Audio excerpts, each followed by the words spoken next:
VK news, राष्ट्र के नाम।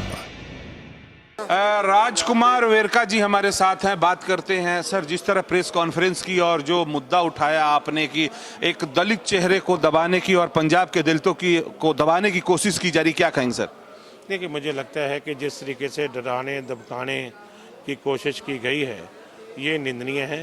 ये कोई नई बात नहीं है। ये पूरे देश के अंदर दलितों को दबाने का हमेशा ही साजिश रही है बीजेपी की, और ये साजिश उसी साजिश का हिस्सा है। और जहाँ जहाँ इलेक्शन होता है वहाँ वहाँ बीजेपी अपनी सरकारी मशीनरी का दुरुपयोग करती है, डराती है, धमकाती है। लेकिन पंजाब एक अलग मोड़ पे है। पंजाब इनसे डरने वाला नहीं है, धमकने वाला नहीं है। और पूरे देश में जब मोदी की लहर चल रही थी तो पंजाब ने इस लहर को रोका था, और यहाँ उनका कोई छिक्का जमने वाला नहीं है, बिकने वाला नहीं है। और कांग्रेस पार्टी ने दलित मुख्यमंत्री बनाया है, उसको बदनाम करके उतारना चाहते हैं, और इसका पर्दाफाश हम करेंगे। और पूरा देश जो है वो चरणजीत सिंह चन्नी के साथ खड़ा है। जिस तरह सर देखा है, जो पैसे की बरामदगी की गई और कहा जा रहा है जिसमें चन्नी साहब के भांजे का नाम आ रहा है, और एक पंजाब लोक कांग्रेस ने पोस्टर भी जारी किया है कि घर घर चली गल चन्नी रखदा पैसे भतीजे बल। इस पे क्या कहेंगे? देखो, बात सिर्फ इतनी सी है कि मुझे ये बता दो। मैंने तो कहा कि भैया, अब जितना पैसे पकड़े गए बीजेपी से गाजियाबाद में, और 3 करोड़ पे वहाँ पकड़ा गया था, जो बीजेपी के लीडरों ने कहा कि ये हमारा है, डिक्लेरेशन हुई है वहाँ पे। दूसरी बात मैं आपको कहूँ कि केजरीवाल के भतीजे के यहाँ ईडी का रेट हुआ है, उसके एमएलए से 130 करोड़ रुपया पकड़ा जाता है। उसके बारे में क्यों नहीं उनका मुंह खुलता? वो जवाब दें इस बात का। और चरणजीत सिंह चन्नी का इस केस से कोई लेना देना नहीं, कोई वास्ता नहीं, और जानबूझ करके एक दलित चीफ मिनिस्टर को आगे ना आ जाए उसको रोकने की कोशिश और साजिश की जाए। सर, केजरीवाल की बात आपने की। केजरीवाल ने कल ट्वीट करके बोला कि चन्नी साहब के बारे में कि मेरे घर रेड हुई थी तो 10 मफलर मिले थे, आपके यहाँ हो रही नोट की गड्डियाँ मिल रही। जो 130 करोड़ पे आप उसके एमएलए से मिले थे उसके बारे में बता दे, उसके भतीजे के यहाँ जो ईडी के रेट है उसके बारे में बता दे।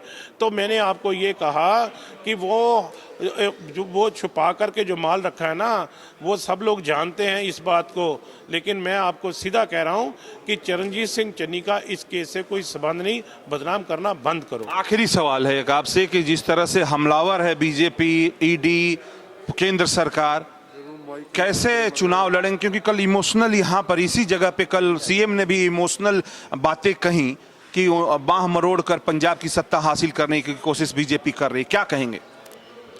मैं पहले भी आपको कहा है कि बादशाह आला ने हमें आज दी है धमकियाँ कि सरों को नोच देंगे हम, परों को काट लेंगे हम।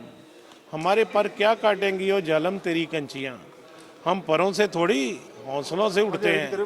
तो दलित को ना दबाया जा सकता है, ना डराया जा सकता है।